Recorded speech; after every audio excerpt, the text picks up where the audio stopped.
Nothing about the young Charles Darwin suggested that he would grow up to be the sort of man who would change our view of the world. He loved hunting and beetle collecting far more than his formal studies. In fact, the young Darwin dropped out of medical school much to the disappointment of his father, Robert Darwin, a doctor. Darwin finally managed to complete a course of study for the ministry at Cambridge, but he never served in a church. An around-the-world trip on a refitted warship, the Beagle, changed his calling.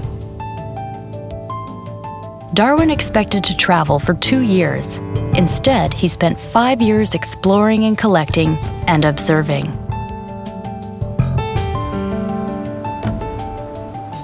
The Galapagos Islands proved the most important stop on his voyage. Darwin observed that various species of tortoises and finches differed from island to island. He didn't realize the significance at the time, but the observations and his collections would eventually lead him to the theory of natural selection. In 1836, Darwin came home with enough material to provide him with years of work.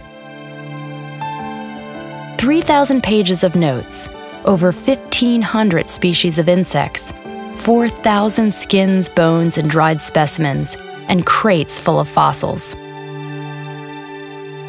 At 27, Darwin made cautious steps toward marriage.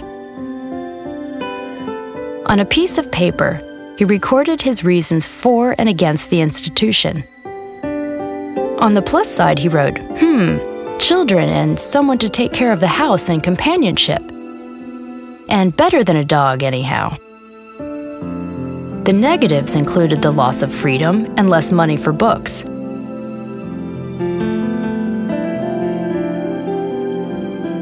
But Darwin talked himself into marriage with Emma Wedgwood, saying, "I shall never know French or see the continent or go to America or go up in a balloon. Oh, never mind, my boy, there's many a happy slave."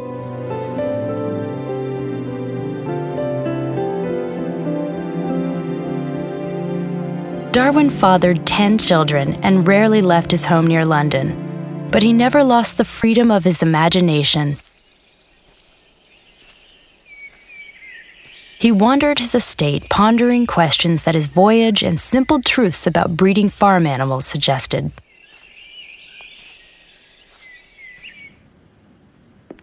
He wrote 3 hours a day.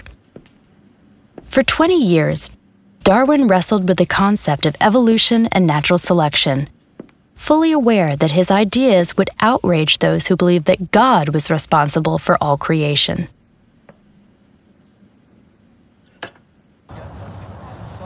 He started with the familiar.